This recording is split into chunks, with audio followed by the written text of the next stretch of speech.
Would I be the a-hole if I stopped doing every favor for my ex because he refused to do one for me? Original post. This is a little awkward to put out there, but here goes.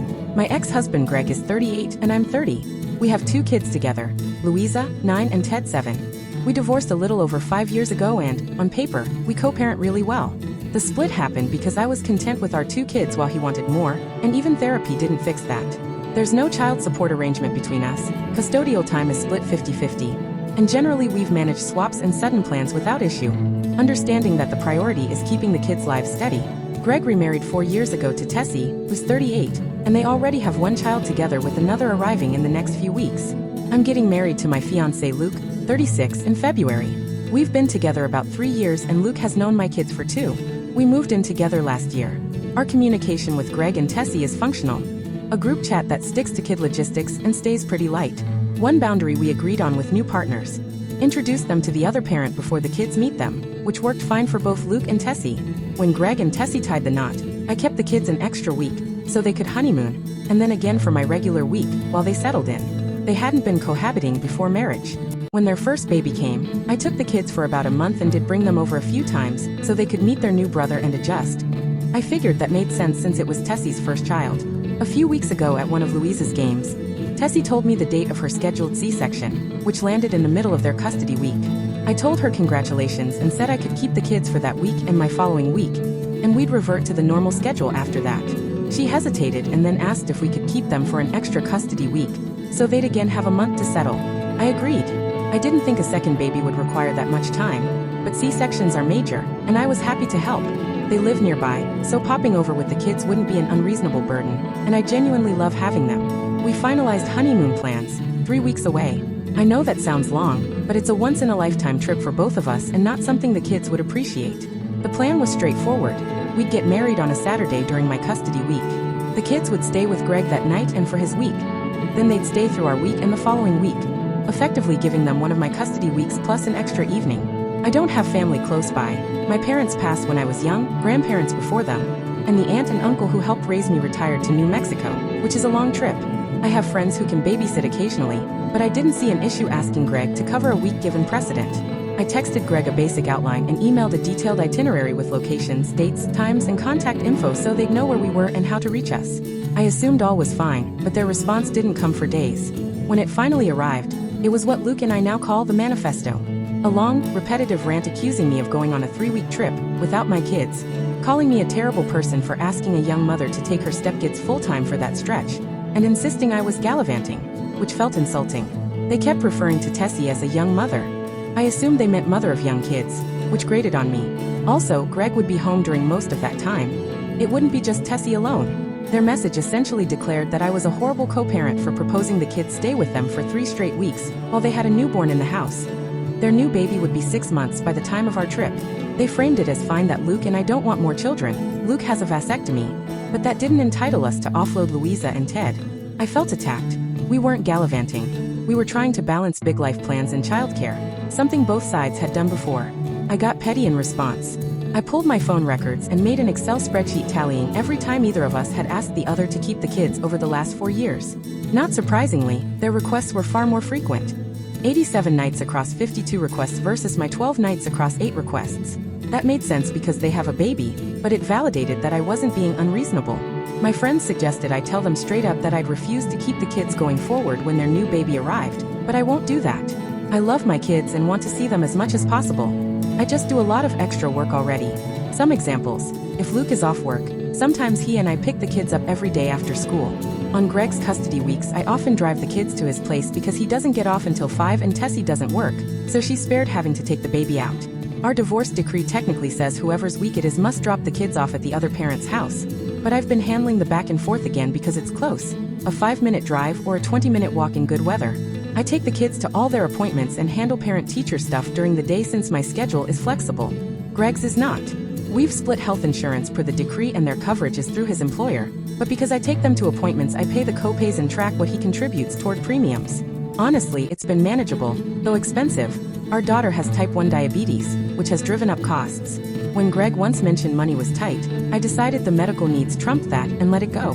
Their son is currently in the process of being evaluated for autism and has significant meltdowns. This is all I know. Emily walks through the door, phone already in her hand, and I can tell I misread things. She pauses at the counter, eyes sliding over the table like she's judging something she didn't sign up for. "What's this, Mark?" she asks, voice sharp with that practiced sweetness she's perfected, the kind that's meant to sting. I freeze, fork in hand, and meet her look. She's leaning in the doorway, thumb scrolling, waiting for me to flinch. It's not accidental. It's calculated to make me feel small in my own home. I don't take the bait. "Dinner," I say, cool as a cucumber, setting the fork down. "Thought you might want to pretend we're married for an hour." Her mouth tightens into a smile, then she ramps up the sarcasm. "Oh please, Mark. Don't act like you're doing me some grand favor. I'm not starving for your cooking." I raise an eyebrow, even-keeled. "Didn't say you were. Table's set. Eat or don't. I'm fine either way." She closes the distance, eyes narrowing. "What's that supposed to mean?" she snaps, low and sharp. I lean against the counter, arms folded. "Means I'm not begging you to sit down and play nice. You want to throw shade? Go for it. I'm still eating." She lets out a bitter little laugh. "Wow. Real mature, Mark. You're acting like a child." "Am I?" I reply, calm but pointed. "Or are you just angry? I'm not chasing your approval anymore. Pick one." Her face flushes. For a second I expect a comeback, but instead she grabs a seltzer from the fridge, slams the door, and stalks to the living room muttering, "Unbelievable." The TV clicks on and some reality show blares. I finish setting the table and end up eating alone, thinking, this isn't a bad evening. This is who she is now, and I'm done playing along. Thursday morning I'm up at 6, working through emails at the kitchen table. My job is pressure all day. Coordinating crews, fielding clients who change their minds mid-build, keeping budgets tight. Emily's still in bed, probably won't be up until 8. Mid-coffee my phone buzzes, a text from her. "Can you grab my dry cleaning today? Need my navy blazer for tomorrow." No, not again. It reads like a demand, like I'm her personal runner. I know what she's doing, she's testing me. She knows I've got site visits and a client meeting at 3 p.m. She wants to see if I'll drop everything. I reply slow and measured. "Got a full day. You're home today, right? Cleaner's 2 blocks from your yoga studio." 10 seconds later. "Seriously, Mark? It's on your way to the site." I'm swamped. I let out a sharp laugh. Swamped. Emily's a freelance graphic designer, works from home some days. Swamped means tweaking a layout for hours. I could call her out, but that's the fight she wants. I keep it tight. "Swamped, huh? Must be rough. Cleaner's near your studio. You got this." I hop in the shower. When I come back she's in the kitchen, arms crossed, glaring at me like I'm public enemy number 1. "So you're not doing it?" she says, venomous. I towel my hair, meet her eyes. "I'm not your errand boy. You've got a car. You've got time. Handle it." Calm fact, no heat. Her face goes red. "Wow, Mark. Real supportive," she snaps, stepping closer.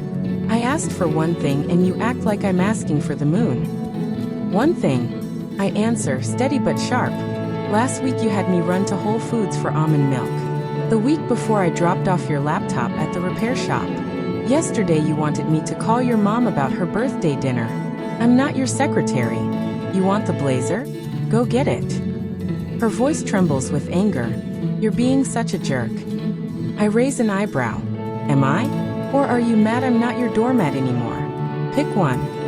She slams her coffee mug down and storms out, muttering, "You're impossible." I grab my keys, call over my shoulder, "Have a good day," and drive off. In the car I see her silhouette with her phone, probably texting Rachel about how awful I am. Let her. I'm done bending over for someone who treats respect like a one-way street. Friday night we head to the brick house, exposed brick, expensive seltzers, because Emily insisted. She said it'd be good for us to be a couple for the night. I should have known better. I'm talking with Sarah, one of our structural engineers, about a new project when Emily cuts in. Arm looped through mine, voice syrupy. "Mark, you didn't tell me your coworkers were so fascinating," she says on stage. "All this construction talk, don't you ever get bored? I mean, it's not exactly saving lives." Sarah laughs politely, but I feel it. Another jab meant to make me look small in front of my team. I keep my cool. Nah, I say. Building something that lasts. That's the good stuff. You should try making something that doesn't need a filter to look good. Her smile tightens, but she doesn't stop. Oh, come on, Mark. You're always stressing over deadlines, working late. I keep telling him he needs a hobby. She says to Sarah like I'm not there. Sarah glances at me, unsure. I don't miss a beat. Funny you say that. I reply, calm but sharp. Last I checked, you were begging me to run errands during my lunch breaks. Guess that's my hobby now, huh? Sarah snorts into her hand. Emily's face goes red and she tries to laugh it off. That's not what I meant, she says irritably. Yeah? What did you mean? I lean in, voice low. Because it sounded like you were trying to make me look like a slacker in front of my team. If I'm wrong, spell it out. She says nothing, just grabs her seltzer and heads for the bar, hissing as she passes, "You're embarrassing me." I answer, low and cold. You started it. Don't dish it out if you can't take it. My team's watching. I don't care. I won't be her punching bag in front of people I respect. Sunday evening, I'm on the couch doing the monthly budget when I bring up the credit card bill. Hey Mark, I say neutral. You spent $400 on clothes last month. We're saving for the kitchen reno. Can we hold off on shopping? She doesn't look up, just snorts. Oh please, Mark. You're always so tight with money. Maybe if you made more, I wouldn't have to justify every penny. The jab hits. My income covers the mortgage, the car, her yoga classes. I don't cave. Made more. I say, calm but edged. Like the overtime I pull to keep us afloat? Or are we pretending your freelance gigs cover the bills? Her eyes flash. Don't throw that in my face. I work hard too. Policing. I reply, I'm asking you to stick to the budget we agreed on. The one you said was fine last month. Or was that just talk? She crosses her arms, fuming. You're always acting like you're the responsible one. Maybe I want to live a little, not pinch pennies like some accountant, she snaps. I laugh cold. Live a little? Like dropping $200 on shoes you wore once? If you want to live, use your own money. I'm not your ATM. She calls me a control freak and storms upstairs, slamming the door. I close my laptop and feel the weight of it. She's not just testing me, she's rewriting the rules, and I'm done playing by them. Tuesday, we're driving to the store, Emily scrolling her phone in the passenger seat. Then she goes for it. Rachel's new guy, Connor, is taking her to Napa for the weekend. Must be nice to have a boyfriend who can actually treat her. She says casual but venomous. It's a low blow at my paycheck, which keeps our life running while she picks and chooses freelance work. Sounds nice, I say, voice flat. Connor's got crypto money, right? Hope he's got a prenup. She snaps. What's that supposed to mean? I glance over. Means guys like that don't stick around when the market crashes. Rachel's smart, she'll figure it out. You don't need to worry. She calls me cynical. Maybe I just want someone who's not always too busy to have fun. I laugh short and hard. Too busy?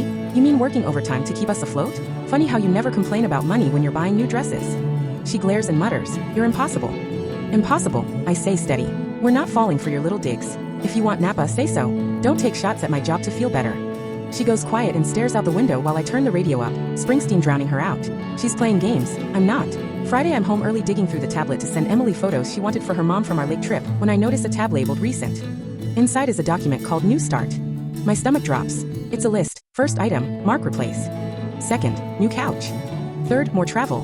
The rest reads like a makeover checklist. New job, new apartment, new life. I'm listed between a piece of furniture and a vacation, like I'm something to be discarded. I sit there, stunned. This isn't anger, it's clarity. She's not experimenting, she's done with me. I could storm in and demand answers, but that's exactly the drama she wants to twist. Instead, I close the tablet and think. She wants a new start. She's going to get one. Saturday night, I'm grilling salmon, her favorite. Not to win her back, but to show I'm not playing team games anymore. She comes in, eyebrow raised. What's this? She asks skeptically. Your favorite, I say, flipping the fish. Thought we could eat together. She scoffs. I'm not hungry, Mark. Long day. Fine. I plate the fish for myself. No problem. I'll eat, I say. She narrows her eyes. What's that mean? She snaps. I meet her gaze, calm and firm. Means I'm not begging you to sit with me. You want to eat? Eat. You don't? That's fine. You're being a jerk, she says. Am I ask, setting the plate down. Or am I done chasing you around this house? Your call. She, fuming, grabs a seltzer and storms to the living room with the TV blaring. I eat alone, clean up, and go to bed.